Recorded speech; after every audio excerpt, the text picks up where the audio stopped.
अस्सलामुअलैकुम दोस्तों और साथियों, उम्मीद है आप लोग खैरियत से होंगे। आजकल एक अलामत या सिम्टम बहुत ज़्यादा बयान की जा रही है और जो कि है सूंघने की हिस्स का या कम होना या ख़त्म होना। तो हम देखेंगे कि क्या इससे इसका कोरोना या और उसकी बीमारी से कोई ताल्लुक़ बनता है। दुनिया में 200 ऐसे वायरसेस हैं जो सांस की नाली के ऊपर के हिस्से जिसमें ख़ास तौर पे नाक और गला आते हैं उनमें इन्फेक्शन पैदा करते हैं, जिसको हम कहते हैं अपर रेस्पिरेटरी ट्रैक्ट इन्फेक्शन। हमारे नाक के अंदर से दिमाग की तरफ एक ऐसा आसाब में से एक ऐसी आसाब या नर्व जाती है जिसको हम कहते हैं ओल्फैक्टरी नर्व। ये वो नर्व है जो हमारे सूंघने की हिस्स को हमारे दिमाग में लेके जाती है और हमारा दिमाग ये फैसला करता है कि ये हिस्स की कौन सी किस्म है, ये खुशबू की कौन सी किस्म है, कि अच्छी किस्म है या बुरी किस्म है। तो जब भी किसी को इन्फेक्शन होती है जिसमें नाक का एरिया इन्वॉल्व होता है तो उसमें सूंघने की हिस्स मुतासर होती है। ये तो एक है जनरल पॉइंट ऑफ व्यू। लेकिन अब डॉक्टर्स नोट कर रहे हैं कि अगर वो पहले महीने में एक ऐसा मरीज रिसीव करते थे कि जो उनके पास आके ये बयान करता था कि उसके सूंघने की हिस्स मुतासर हो रही है, तो अब वो एवरेज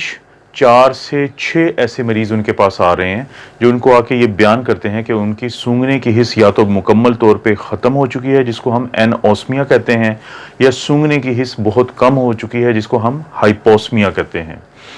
तो अब जब ये तहकीक हुई तो पता ये चला कि सूंघने की हिस्स का ख़त्म होना या कम होना बहुत हद तक रिलेटेड है या इसका ताल्लुक है कोरोना वायरस की इन्फेक्शन की से।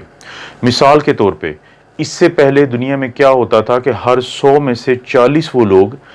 जिनको सूंघने की हिस्स मुतासर होती थी तो उनको किसी ना किस्म की इन्फेक्शन हुई होती थी जो नाक को मुतासर करती थी। लेकिन अब जर्मनी में जहाँ पे ये बहुत ज़्यादा कोरोना की वायरस हुई, वहाँ पे देखा गया कि हर 100 में से 75 या 75 लोग वो थे जिनको कोरोना वायरस अगर था तो उनमें सूंघने की जो हिस्स है वो बहुत मुतासर हुई थी, मुकम्मल ख़त्म हुई थी या इंतहाई कम हो गई थी। इसी तरीके से साउथ कोरिया जो दुनिया भर में मशहूर है कि वहाँ पे कोरोना के सबसे ज़्यादा टेस्ट होते हैं, वहाँ पे ये देखा गया कि वो मरीज़ जिनमें या तो बहुत कम या हल्की अलामत थी या उनमें सिर्फ एक अलामत थी जो कि सूंघने की हिस्स का ख़त्म होना या कम होना है, लेकिन जब उनमें कोरोना वायरस की इन्फेक्शन का टेस्ट किया गया तो वो टेस्ट पॉजिटिव था। और इस वक्त दुनिया में बहुत ज़्यादा बढ़ती हुई तादाद लोगों की वो है जो सिर्फ एक अलामत के साथ हॉस्पिटल्स या डॉक्टर्स के पास आ रही है और वो ये अलामत है सूंघने की हिस्स का ख़त्म होना या कम होना। तो क्या इसमें बुरी बात है, इसमें डरने की बात है?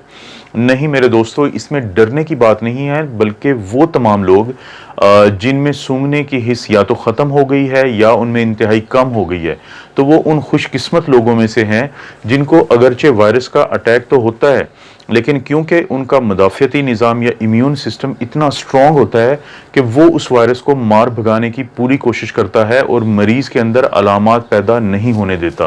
और अगर कोई अलामत पैदा होती भी है तो वो इंतहाई हल्की होती है जिसमें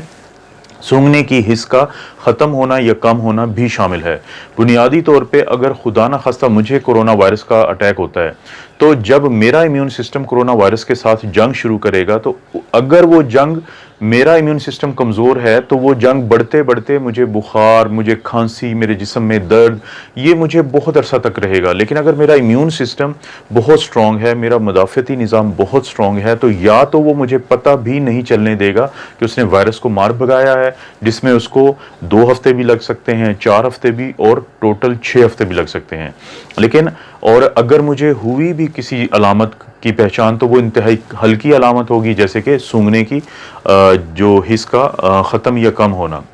तो इसलिए वो तमाम लोग जिनमें ये सूंघने की सलाहियत ख़त्म हुई है या कम हुई है, डॉक्टर्स इस वक्त रिकमेंड करते हैं कि अगर तो वो हॉस्पिटल्स में जॉब नहीं करते तो उनको अगले 7 दिन के लिए या तो ख़ुद को आइसोलेट रखना चाहिए या घर में इंतहाई मुहतात हो जाना चाहिए। लेकिन अगर वो हॉस्पिटल में काम करते हैं बहैसियत एक डॉक्टर के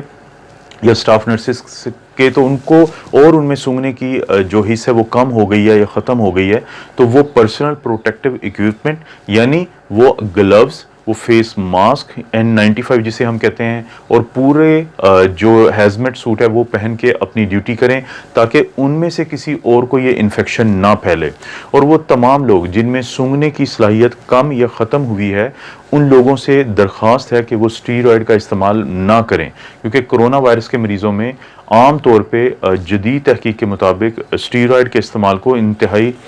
कम करने या ना इस्तेमाल करने के लिए कहा गया है, क्योंकि ये स्टीरॉयड का इस्तेमाल इन मरीज़ों में चीज़ों को ख़राब करता है बेहतर करने की बजाय। तो इस वीडियो का मैसेज ये है कि अगर आपकी सूंघने की सलाहियत ख़त्म हो चुकी है या कम हो चुकी है तो हो सकता है कि आपको कोरोना वायरस हो, लेकिन आप उन खुशकिस्मत 40% लोगों में से हैं जिन्हें अलामात नहीं आती, या फिर जिनको अलामात आती हैं उनमें से 80% वो खुशकिस्मत जिनमें इंतहाई कम अलामात आती हैं और ये वायरस उनको नुकसान नहीं पहुंचा सकता, तो उनमें शामिल हैं। लेकिन वो कोशिश करें कि उनसे ये वायरस किसी दूसरे को मुंतकिल ना हो। और आखिरी बात इस बारे में, इस वक्त मेडिकल साइंसेस के जो लोग हैं उन्होंने एक नया क्राइटेरिया बनाया है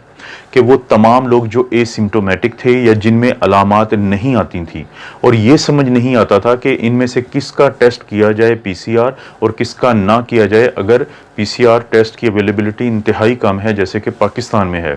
तो सूंघने की हिस्स का ख़त्म होना या कम होना इस बात की दलील है कि आप ऐसे लोगों का ज़रूर टेस्ट करें, क्योंकि हो सकता है कि ये वो उन 40% लोगों में से हैं जिनमें अलामात तो नहीं आई हैं लेकिन उनके अंदर वायरस है, जिनको खुद तो नुकसान होने का डर बिल्कुल नहीं है, लेकिन उनसे ये वायरस किसी दूसरों को फैल सकता है। तो मुझे उम्मीद है कि आप लोगों का ये पूछे जाने वाला सवाल, जिसमें अक्सर लोग अब कंप्लेंट करते हैं कि उनके सूंघने की जो हिस्स है उसकी सलाहियत या तो ख़त्म हुई है या इंतहाई कम हुई है, तो उसका आपको जवाब मिला होगा।